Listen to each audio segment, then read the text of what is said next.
హల్లెలూయా. దేవునికి వందనాలండి. అమ్మగారు అయ్యగారికి నా సంఘస్థులందరికీ కూడా నా హృదయపూర్వక వందనాలండి.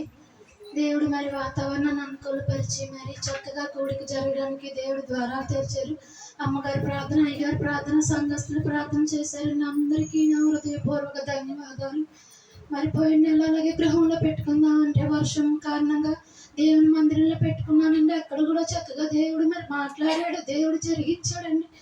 మరి ఏ నెల ఆకుండా మరి దేవుడు ఎంతగానో నడిపిస్తున్నాడు. మరి ఏ నెల కూడా ఈ రోజు కూడా దేవుడు దిగి వచ్చి దేవా తండ్రి నాయన ఎంతగానో గొప్పగా నడిపిస్తున్న విధానాన్ని బట్టి నేను తండ్రి నేను ఏ పాటి దాన్ని తండ్రి నేను నీకేమి ఇచ్చిన రుణం తీర్చుకోగలను ప్రభా తండ్రి నాయన ఎందుకు పనికిరాను దేవా యేసయ్యా నాయన నన్ను హెచ్చించి ప్రభా తండ్రి నాయన నన్ను ఇట్టి రీతిగా నడిపిస్తున్నావు ప్రభా నాయన ఇంకా నడిపించయ్యా బలంగా నడిపించమని అడుగుతున్నానని దేవుణ్ణి నా కుటుంబాన్ని అంతా కూడా దేవుడు మరి చక్కగా నడిపించాలని మరి కుటుంబంగా మందిరానికి రావాలని ఆశపడుతున్నాను. నేను కుటుంబంగా గృహంలో కూడా ప్రార్థన చేసుకోవాలని ఆశపడుతున్నానండి. మీరందరూ కూడా మీ అనుదిన ప్రార్థనలు జ్ఞాపకం చేసుకొని దేవుడు గొప్ప కార్యం చేశాడు. మరి అమ్మగారు అయ్యగారు కూడా చక్కగా వ్యాపార విషయంలో అయితే ఎప్పుడో మరి పాత ఇంట్లోనే అమ్మగారు అయ్యగారు కూడా చెప్పారు. నేనైతే బోర్డు కూడా రాయించుకున్నాను, కానీ అది పెట్టలేదు. అంటే ఇంటికాడే మామూలుగా సప్లై చేసేదానండి, ఇంటికాడ వాళ్ళకి ఇచ్చేదాన్ని. మరి ఎప్పుడు అసలు ఇలాగ అనుకోలేదు బయట వ్యాపారం పెడతానని చేస్తానని కూడా నేను. అది కూడా అమ్మగారు మరి చక్కగా మరి ప్రార్థన ద్వారా అయ్యగారు ప్రార్థన మరి అక్కడ పెట్టుకోవడానికి దేవుడు కృప చూపించాడండి. చక్కగా జరుగుతుంది. అందుబట్టి దేవునికి వందనాలు. ఎంతో ఘనంగా మరి కూడికి జరగడానికి కూడా దేవుడు ద్వారాలు తెరిచి మరి గుప్పలు ఇప్పి ఇవ్వడానికి సమృద్ధిగా ఏదైనా చెయ్యాలని ఆశపడుతున్నానండి. దేవుడు ఆశ తీరుస్తున్నాడు.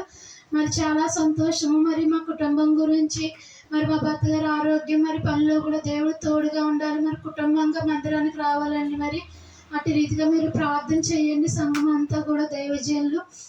అలాగే మరి దేవుడు ఎంతగానో మరి పిల్లలు కూడా చక్కగా నడిపిస్తున్నాడు. అందుబట్టి దేవునికి వందనాలండి. మా కుటుంబం గురించి, వ్యాపారం గురించి, అలాగే గృహం గురించి కూడా మరి పూర్వీకుల ఆస్తి గురించి కూడా దేవుడు ద్వారాలు తెరవాలి. ఎందుకంటే 7 ప్రత్యక్షతలు దయచేసిన మందిరం అండి, అభిషేకాన్ని ఇచ్చిన మందిరము. మరి ఎంతగానో దైవజనులు మరి ఎంతో ప్రార్థన పరులండి. మరి అంత చక్కగా మరి అందరి గురించి పేరు పేరున ప్రార్థన చేస్తారు. ఆ ప్రార్థన నెరవేరే వరకు కూడా ప్రార్థన చేస్తూ ఉంటారండి. అట్టి దైవజనులు దొరికారు. మన సంఘం వదులుకోకూడదు, దైవజనులు వదులుకోకూడదు, మందిరాన్ని వదులుకోకూడదు. మరి 7 పక్షతులు ఇచ్చారండి దేవుడు. సెప్టెంబర్ 17 నుంచి 21 వరకు జరగబోయే అభిషేక ఆరాధనలో కూడా దేవుడు నన్ను బలంగా వాడుకోవాలని నేనైతే ఆశపడుతున్నాను. నా చేతనైనంత వరకు సహకారం కూడా చేయాలని నేనైతే ఎంతో బలంగా దేవుడిని అడుగుతున్నానని, నా కుటుంబం అంతా ముందుండాలని ఆశపడుతున్నాను. మీరందరూ ప్రార్థన చేయండి. అనేక ఆత్మలు రావాలి, రక్షణ పొందాలి. మరి 17 నుంచి 21 వరకు 5 రోజులు కూడా మరి అందరము కలిసి మెలిసి చక్కగా మరి అక్కడ కార్యం జరగాలని మనందరూ కూడా మన అనంతరం ప్రార్థనలు జ్ఞాపకం చేసుకోవాలండి. దేవుడు మందిరం గురించి అనేక మందికి తెలియపరచాలి.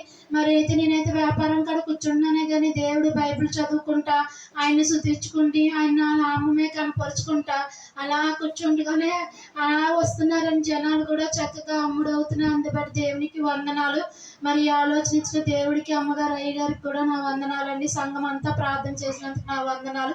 మరి కుటుంబం గురించి కూడా ప్రార్థన చేయండి. మరి మీ అనుదిన ప్రార్థన జ్ఞాపకం చేసుకోమని, మంచి ఆరోగ్యం కూడా దయచేయమని దేవుడిని అడుగుతున్నామండి. ఈ చిన్న సాక్ష్యం దేవుడు దీవించిన దాకా. హల్లెలూయా.